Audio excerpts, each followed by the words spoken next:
Growing up as a kid, like I was super introverted, weird, outcast type of guy.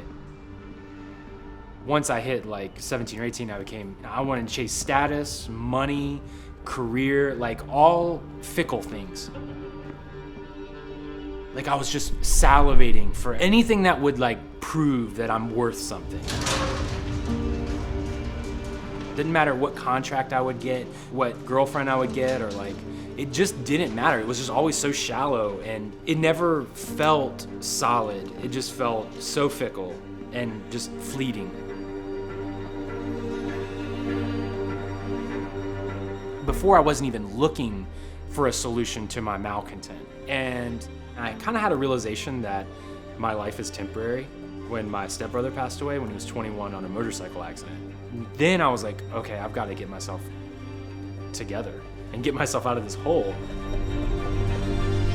When I had my son Noble is when I was like, oh no, like I've made a lot of mistakes in my life and I want to help him out. And so I wrote this book called Zen Pig, and I just took it to my mastermind kind of as like hey, look what I did. And they're like, we love it. We need you to make it available to all of our kids, and you have 30 days to do it. Because like what I brought in was like a draft, dude. It was like not a book. I mean, it was like art paper and just written, literally written words. So yeah, I mean, that it was an accident.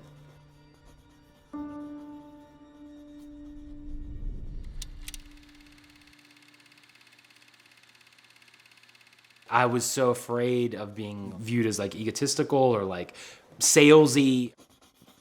I was unconsciously rebelling against marketing and how business is done.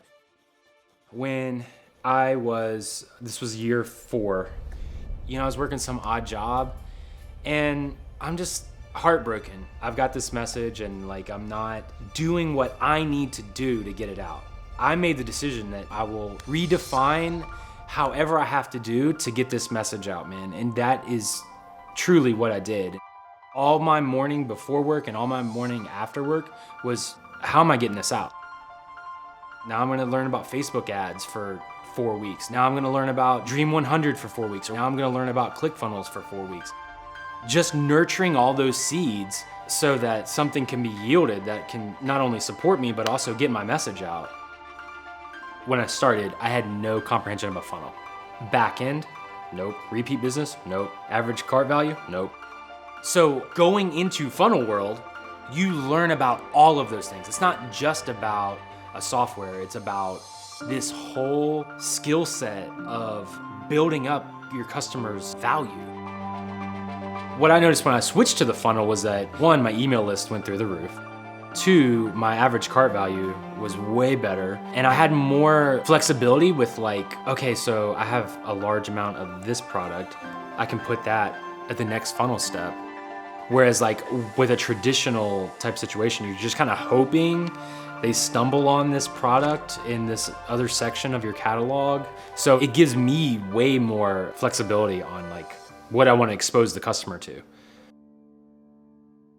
When I first started, I was selling like average 200 a month. Now I'm selling 6,000 a month. So it's like stark difference to what it used to be, but that's nothing compared to where it's going. When I created Zen Pig, I knew that I wanted the brand to be philanthropic in some way. And I was about to have my son and I was worried about organic diapers and organic cucumbers and like all this stuff, and it really put into perspective like there's a father somewhere that's trying to figure out how he's going to give his son clean water. And so I reached out to every clean water charity that you can imagine. Like there was one called Mocha Club, and they were like, okay, give us this much per book and we can give somebody clean water for a year. And so like that happened, and it was like, it's been the most amazing partnership because every copy sold provides somebody clean water for a year. Like a kid understands what that means. Over 100,000 people have provided clean water. And that is because of Zen Pig fans, not because of me. I'm so proud of them for giving that to the world. Like that's huge, dude. Eons ago, on a green grassy knoll, lived a pleasant little pig who always seemed quite whole. He enjoyed his life much more than most because he took the time to look at things close. I truly don't care if Noble is the highest paid lawyer in America or if he's a trash man, just as long as he is sure of himself and confident and resilient. That's what I want him to be. I just want him to have some grounding to his existence, to his journey. So I just hope that I can show him and not just tell him how to do that.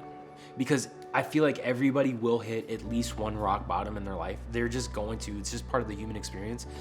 But I'm just trying to make sure that he's got these things in his toolbox, in his toolkit, that can help him climb out of it, to make the right decision and to put one more foot in front of the other, to just keep going, man, just keep going.